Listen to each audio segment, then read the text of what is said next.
ಈ 7 ಕಾರಣಗಳಿಂದ ನೀವು ಜನಕ್ಕೆ ಇಷ್ಟ ಆಗಲ್ಲ. ಜನನು ನಿಮ್ಮನ್ನು ಮೆಚ್ಚಬೇಕು ಅಂದರೆ ನೀವು ಈ 7 ಕಾರಣಗಳನ್ನು ಫಸ್ಟ್ ತಿಳ್ಕೊಂಡು ಅದನ್ನು ಸರಿ ಮಾಡ್ಕೋಬೇಕು. Hi hello Karnataka, welcome back to Kavita Kannada vlogs. ಇವತ್ತಿನ ವಿಡಿಯೋ ಏನಂತ ಹೇಳಿ ತಮ್ಮನೇಲಿ ನೋಡಿದ್ರೆ ನಿಮಗೆ ಗೊತ್ತಾಗಿರುತ್ತೆ. ಸೊ ಇವತ್ತಿನ ವಿಡಿಯೋನ ಲೇಟ್ ಮಾಡೋದು ಬೇಡ. ಯಾರಾದರೂ ಹೊಸಬ್ರು ಬಂದಿದ್ರೆ ನನ್ನ ಚಾನಲ್ಗೆ ಸಬ್ಸ್ಕ್ರೈಬ್ ಮಾಡ್ಕೊಳ್ಳಿ ಆ್ಯಂಡ್ ವಿಡಿಯೋನ ಶೇರ್ ಮಾಡಿ, ಲೈಕ್ ಮಾಡಿ, ಹೆಚ್ಚೆಚ್ಚು ಕಮೆಂಟ್ ಮಾಡಿ ಅಂತ ಹೇಳ್ತಾ ಇವತ್ತಿನ ಒಂದು ವಿಡಿಯೋನ ಸ್ಟಾರ್ಟ್ ಮಾಡೋಣ. ಯಾವುದಪ್ಪ ಆ 7 ಕಾರಣಗಳು? ಆ 7 ಕಾರಣಗಳನ್ನು ನಾವು ನಮ್ಮಲ್ಲಿ ಬದಲಾಯಿಸ್ಕೊಂಡ್ರೆ ಎಲ್ಲ ಜನ ಕೂಡ ನಮ್ಮನ್ನು ಇಷ್ಟಪಡ್ತಾರೆ. ಹಾಗಾದರೆ ಆ 7 ಕಾರಣಗಳು ಯಾವುದ್ಯಾವುದು ಅಂತ ಹೇಳಿ ಒಂದೊಂದಾಗಿ ನೋಡ್ತಾ ಹೋಗೋಣ ಬನ್ನಿ. ಮೊದಲನೆಯ ಕಾರಣ ಹೀಗಿದೆ: ನೀವು ಎದುರುಗಡೆ ಇರುವಂಥ ವ್ಯಕ್ತಿಯ ಮಾತುಗಳನ್ನು ಕೇಳಿಸ್ಕೊಳ್ಳೋದೇ ಇಲ್ಲ. ಇದು ನಿಮಗೆ ಮುಖ್ಯವಾದ ಕಾರಣ ಆಗುತ್ತೆ.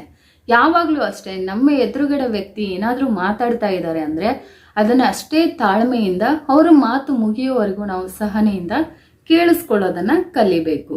ಅವ್ರು ಮಾತಾಡ್ತಾನೆ ಇರ್ತಾರೆ, ಆದರೆ ಅವ್ರಿಗೆ ಮಾತಾಡೋಕ್ಕೆ ಅವಕಾಶ ಕೊಡದೆ ಬರೀ ನಾವೇ ಮಾತಾಡ್ತಾ ಇದ್ರೆ ಅವರಿಗೆ ಖಂಡಿತವಾಗಿಯೂ ಬೇಜಾರಾಗತ್ತೆ, ನಮ್ಮನ್ನು ಅವರು ಹೇಟ್ ಮಾಡ್ತಾರೆ. ಹಾಗಾಗಿ ಯಾರಾದರೂ ಎದುರುಗಡೆ ಇರುವಂತಹ ವ್ಯಕ್ತಿ ನಮ್ಮ ಜೊತೆ ಮಾತಾಡ್ತಾ ಇದ್ದಾರೆ ಅಂದರೆ ನಾವು ಅವ್ರ ಮಾತು ಕಂಪ್ಲೀಟ್ ಆಗೋವರೆಗೂ ಅಷ್ಟೇ ತಾಳ್ಮೆಯಿಂದ ಇದ್ದು ಕೇಳಿಸ್ಕೋಬೇಕು. ಅದಾದ ನಂತರ ಅವ್ರು ಮಾತಾಡಿರುವಂತಹ ಮಾತಿಗೆ ನಾವು ಆನ್ಸರ್ ಕೊಡೋದಾಗಿರ್ಬೋದು ಅಥವಾ ಮತ್ತೆ ಬೇರೆ ಏನಾದರೂ ಸಂಭಾಷಣೆಯನ್ನು ಮಾಡೋದಾಗಿರ್ಬೋದು, ಅದನ್ನು ನಾವು ಮಾಡಬೇಕು.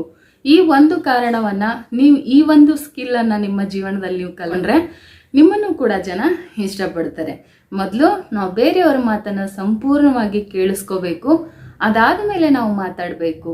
ಇಲ್ಲ ಅಂದರೆ ಅವರಿಗೆ ನಮ್ಮಿಂದ ಬೇಜಾರಾಗ್ತಾ ಹೋಗುತ್ತೆ, ಇರಿಟೇಟ್ ಆಗ್ತಾ ಹೋಗುತ್ತೆ. ಹಾಗಾಗಿ ಅವರು ನಮ್ಮನ್ನು ಹೇಟ್ ಮಾಡೋಕ್ಕೆ ಶುರು ಮಾಡ್ತಾರೆ. ಹಾಗಾದರೆ ಇನ್ನು 2ನೇ ಕಾರಣ ಏನು? 2ನೇ ಕಾರಣ ಯಾವುದು? ಜನ ನಮ್ಮನ್ನು ಇಷ್ಟಪಡದೇ ಇರೋದಕ್ಕೆ 2ನೇ ಕಾರಣ ಏನು ಅಂತ ಹೇಳಿ ನೋಡೋಣ. ನೀವು ಅವಶ್ಯಕತೆಗಿಂತ ಜಾಸ್ತಿ ಮಾತಾಡ್ತೀರಾ.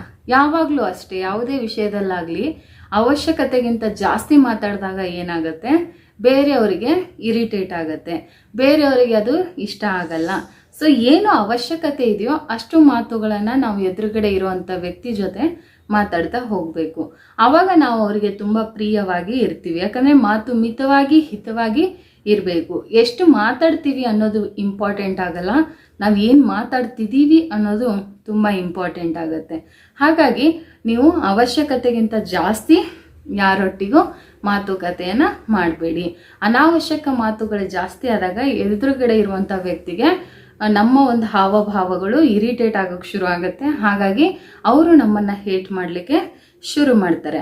ಈ ಒಂದು ಹವ್ಯಾಸವನ್ನು ನಿಮ್ಮಲ್ಲಿ ಮಾತಾಡುವಂಥ ಕಲೆ ಜಾಸ್ತಿ ಇದ್ರೆ ಅಥವಾ ಜಾಸ್ತಿ ಮಾತಾಡ್ತೀರಾ, ಮಾತಾಡೋದು ತಪ್ಪಲ್ಲ, ಮಾತಾಡಿ, ಚೆನ್ನಾಗಿ ಮಾತಾಡಬೇಕು. ಆ್ಯಕ್ಚುಲಿ ನಾನು ತುಂಬ ಮಾತಾಡ್ತೀನಿ, ಆದರೆ ಆ ವಿಷಯಕ್ಕೆ ಎಷ್ಟು ಬೇಕೋ ಅಷ್ಟನ್ನೇ ಮಾತ್ರ ನಾವು ಮಾತಾಡಬೇಕು. ಅನಾವಶ್ಯಕವಾಗಿ ನಾವು ಮಾತಾಡೋದ್ರಿಂದ ಯಾವುದೇ ವ್ಯಕ್ತಿಗಾಗಲಿ ನಮ್ಮ ಮಾತುಗಳು ಕೇಳೋ ಅಷ್ಟು ಖುಷಿ ಇರಲ್ಲ, ಇಂಟ್ರೆಸ್ಟ್ ಇರಲ್ಲ. ಹಾಗಾಗಿ ಈ ಒಂದು ವ್ಯಕ್ತಿತ್ವವನ್ನು ನೀವು ಬದಲಾಯಿಸ್ಕೋಬೇಕು. ಈ ಒಂದು ಹವ್ಯಾಸವನ್ನು ನಿಮ್ಮಲ್ಲಿ ಬದಲಾವಣೆ ಮಾಡ್ಕೊಳ್ಳಿ. ಆ ಥರದ್ದು ಯಾರಾದರೂ ವ್ಯಕ್ತಿಗಳಿದ್ರೆ ಆವಾಗ ನೋಡಿ ನೀವು ಎಲ್ಲ ಜನರಿಗೂ ಇಷ್ಟ ಆಗ್ತೀರಾ. ಹಾಗಾದರೆ ಇನ್ನು 3ನೇ ಕಾರಣ ಏನಿರ್ಬೋದು ಅಂತ ನೋಡೋಣ ಬನ್ನಿ. ನೀವು ಬೇರೆಯವರ ನಿಂದನೆ ಮಾಡ್ತೀರಾ. ಯಾವಾಗಲೂ ಬೇರೆಯವರನ್ನು ತೆಗಳುವಂಥ ಹವ್ಯಾಸ ಇರುತ್ತೆ. ದಯವಿಟ್ಟು ಅಂತಹ ಹವ್ಯಾಸ ಇದ್ರೆ ಅದನ್ನು ಬಿಟ್ಬಿಡಿ. ನಾವು ನಿಂದಿಸುವವರಿರಬೇಕಯ್ಯ ಹಂದಿಯ ಥರ ಅಂತ ಹೇಳ್ತಾರೆ. ಬಟ್ ನೀವು ನಿಂದನೆ ಮಾಡೋದ್ರಿಂದ ಒಬ್ಬರ ವ್ಯಕ್ತಿಗೆ ಒಳ್ಳೇದೇ ಆಗುತ್ತೆ, ಅವ್ರಿಗೆ ಒಳ್ಳೇದಾಗತ್ತೆ, ಬಟ್ ನಿಮಗೆ ಕೆಟ್ಟದಾಗ್ತಾ ಹೋಗುತ್ತೆ. ಹಾಗಾಗಿ ನೀವು ಆದಷ್ಟು ನಿಂದನೆಯ ಮಾತುಗಳನ್ನು ಆಡೋದನ್ನ ನಿಲ್ಲಿಸಿ, ಬೇರೆಯವರಿಗೆ ನಿಂದನೆ ಮಾಡೋದನ್ನು ನಿಲ್ಲಿಸಿ. ಯಾಕಂದರೆ ಯಾರಿಗೆ ಗೊತ್ತು, ಒಂದು ನಾವು ನೋಡ್ಬೋದು ಕೋವಿಡ್ ಟೈಮಲ್ಲಿ ಒಂದು ಮಾಸ್ಕ್ ಅದು ಯಾವತ್ತೂ ಬೆಲೆನೇ ಇರಲಿಲ್ಲ.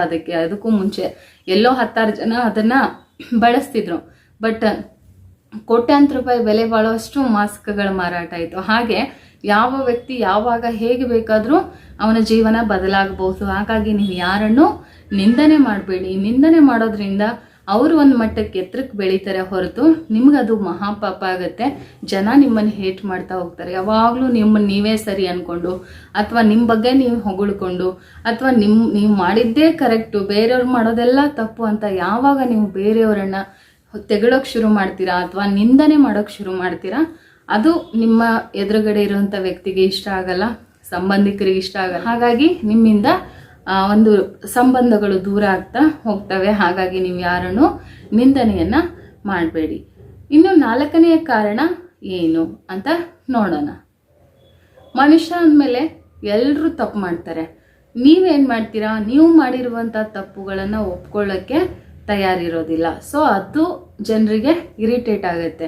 ಈ ಒಂದು ಕಾರಣದಿಂದಲೂ ಕೂಡ ನೀವು ಜನರಿಗೆ ಇಷ್ಟ ಆಗದೆ ಹೋಗ್ತೀರಾ. ಯಾವಾಗಲೂ ಅಷ್ಟೇ, ನಮ್ಮದಲ್ಲದ ತಪ್ಪಿಗೆ ನಾವು ಒಪ್ಕೊಳ್ಳೋದೇ ಇದ್ರೆ ಪರವಾಗಿಲ್ಲ. ನಾವೇನಾದರೂ ತಪ್ಪು ಮಾಡಿದ್ದೀವಿ ಅಂತ ನಮಗೆ ಅನಿಸ್ದಾಗ ಆ ತಪ್ಪನ್ನು ಒಪ್ಪಿಕೊಳ್ಳೋದು ಮನುಷ್ಯನ ಸಹಜ ಗುಣ. ಹಾಗಾಗಿ ನೀವು ಸ್ವತಃ ನಿಮ್ಮ ತಪ್ಪನ್ನು ನೀವು ಒಪ್ಕೊಳ್ಳಿಲ್ಲ ಅಂದರೆ ಖಂಡಿತವಾಗ್ಲೂ ಜನಕ್ಕೆ ನೀವು ಇಷ್ಟ ಆಗೋದಿಲ್ಲ. ಯಾವಾಗಲೂ ನಾನು ಸರಿ ಅಂತ ಮಾತಾಡ್ತಾ ಇದ್ರೆ ಜನಕ್ಕೆ ಇಷ್ಟ ಆಗಲ್ಲ. ಯಾವತ್ತೂ ನಿಮ್ಮಿಂದನೂ ಒಂದು ಸಣ್ಣ ತಪ್ಪಾಗಿರುತ್ತೆ. ಆ ತಪ್ಪು ನಿಮಗೆ ತಪ್ಪು ಅಂತ ಅನಿಸ್ದಾಗಾದ್ರೂ, ಬೇರೆಯವ್ರು ಹೇಳಿದಾಗಲ್ಲ, ನಿಮಗಾದ್ರೂ ಅದು ಅನಿಸ್ದಾಗ ನೀವು ಆ ತಪ್ಪನ್ನು ಒಪ್ಕೊಂಡ್ರೆ ಖಂಡಿತವಾಗ್ಲೂ ನೀವು ಎಲ್ಲರಿಗೂ ಇಷ್ಟ ಆಗ್ತಾ ಹೋಗ್ತೀರಾ. ಎಲ್ಲ ಜನ ನಿಮ್ಮನ್ನ ಇಷ್ಟಪಡ್ತಾರೆ. ಹಾಗಾಗಿ ಈ ಒಂದು ಹವ್ಯಾಸ ನಿಮ್ಮಲ್ಲಿದ್ರೆ ಅದನ್ನು ಕೂಡ ನೀವು ಬದಲಾಯಿಸ್ಕೊಳ್ಳಿ. ಈಗ ನೆಕ್ಸ್ಟ್ ಕಾರಣ ಏನು ಅಂತ ನೋಡೋಣ. 5ನೆಯ ಕಾರಣ ಏನಿರಬಹುದು ಅಂತ ನೋಡೋಣ. ನನ್ನ ಕಡೆ ಸಮಯ ಇಲ್ಲ ಅಂತ ಹೇಳಿ ಕಾರಣ ಹೇಳಿ ತಪ್ಪಿಸ್ಕೊಳ್ಳೋದು. ಸಂಬಂಧಿಕರಿಗೆ, ಫ್ರೆಂಡ್ಸ್ಗೆ, ಇನ್ಯಾರಿಗೋ ಈ ಥರದ ಒಂದು ರೀಸನನ್ನು ಕೊಡ್ತಾ ಇರ್ತೀರ.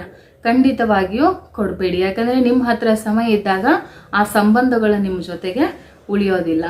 ಆದಷ್ಟು ನಿಮ್ಮ ಪ್ರೀತಿ ಪಾತ್ರರಿಗೆ, ನಿಮ್ಮ ತಂದೆ ತಾಯಿ, ಫ್ಯಾಮಿಲಿ, ಫ್ರೆಂಡ್ಸು, ಇವರಿಗೆ ನಿಮ್ಗೆ ಯಾರು ತುಂಬ ಆತ್ಮೀಯರಿದ್ದಾರೋ ಅಥವಾ ನಿಮ್ಮ ಹಿತೈಷಿಗಳು ಯಾರಿದ್ದಾರೋ ಅವರಿಗೆ ಆದಷ್ಟು ನಿಮ್ಮ ಸಮಯವನ್ನು ಕೊಡಿ. ನನ್ನ ಹತ್ರ ಸಮಯ ಇಲ್ಲ ಅಂತ ಹೇಳಬೇಡಿ. ಯಾವಾಗ ನಾವು ಸಮಯ ಇಲ್ಲ ಅಂತ ಹೇಳೋಕ್ಕೆ ಶುರು ಮಾಡ್ತೀವೋ ಆವಾಗ ನಾವು ಸಂಬಂಧಿಕರಿಗಾಗಿರ್ಬೋದು, ಫ್ರೆಂಡ್ಸ್ಗಾಗಿರ್ಬೋದು, ಕುಟುಂಬದವ್ರಿಗಾಗಿರ್ಬೋದು, ನಾವು ಅವರಿಗೆ ಒಂದು ಬೇಸರ ಶುರು ಆಗ್ತಾ ಹೋಗುತ್ತೆ ನಮ್ಮ ಬಗ್ಗೆ. ಹಾಗಾಗಿ ಸಮಯ ಕೊಡೋದು ತುಂಬ ಇಂಪಾರ್ಟೆಂಟು. ನಿಮ್ಮ ಪ್ರೀತಿ ಪಾತ್ರರಿಗೆ ಸಮಯ ಇಲ್ಲ ಅಂತ ಹೇಳಲೇಬೇಡಿ. ಸಮಯ ಮಾಡ್ಕೊಳ್ಳಿ. ಒಂದು ಹಬ್ಬ ಹರಿದಿನಕ್ಕೆ ಹೋಗಿ ಅವ್ರನ್ನ ಕರೆದು ಊಟ ಮಾಡಿಸಿ, ನೀವು ಅವ್ರ ಜೊತೆಗೆ ಸುತ್ತಾಡಿ. ಈ ಥರದ ಒಂದು ಸಮಯವನ್ನು ನೀವು ಕೊಡೋದ್ರಿಂದ ನಿಮ್ಮ ಕುಟುಂಬದವರಿಗೆ ನೀವು ಇಷ್ಟ ಆಗ್ತಾ ಹೋಗ್ತೀರಾ. ಇನ್ನು 6ನೇ ಕಾರಣ ಏನು ಅಂತ ಹೇಳಿ ನೋಡ್ಕೊಂಬರೋಣ. ನಾನೇ ದೊಡ್ಡವನು, ನನ್ನ ಮುಂದೆ ಯಾರೂ ಇಲ್ಲ ಅಂತ ಶೋ ಅಪ್ ಮಾಡೋದು, ತೋರಿಸ್ಕೊಳ್ಳೋದು. ಸೊ ಇಲ್ಲಿ ಯಾರು ದೊಡ್ಡವರಲ್ಲ, ಎಲ್ಲ ಬಲ್ಲವರಿಲ್ಲ, ಬಲ್ಲವರು ಬಹಳಿಲ್ಲ ಅಂತ ಹೇಳಿದ್ದಾರೆ.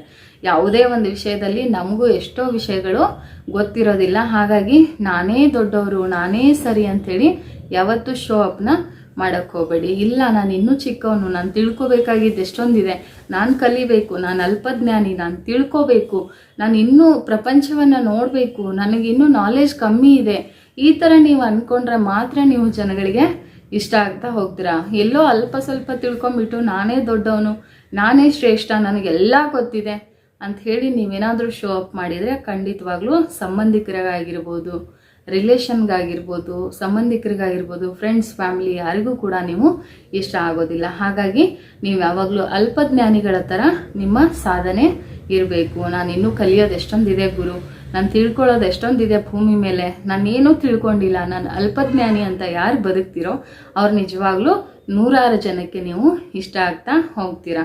ಇನ್ನು ಕೊನೆಯ ಕಾರಣ, 7ನೇ ಕಾರಣ ಏನಿದೆ ಅಂಥೇಳಿ ನೋಡೋಣ. ನೀವು ನಕಾರಾತ್ಮಕದಿಂದ ತುಂಬಿರ್ತೀರ. ನಕಾರಾತ್ಮಕ ಅಂದರೆ ನೆಗೆಟಿವಿಟಿಯಿಂದ. ಸೊ ನಿಮ್ಮಲ್ಲಿ ನಕಾರಾತ್ಮಕ ಆಲೋಚನೆಗಳು ಅಥವಾ ನಕಾರಾತ್ಮಕ ಯೋಚನೆಗಳು ಜಾಸ್ತಿ ಇದ್ದಾಗ ಏನಾಗುತ್ತೆ, ನಿಮ್ಮನ್ನು ಜನ ಇಷ್ಟಪಡೋದಿಲ್ಲ.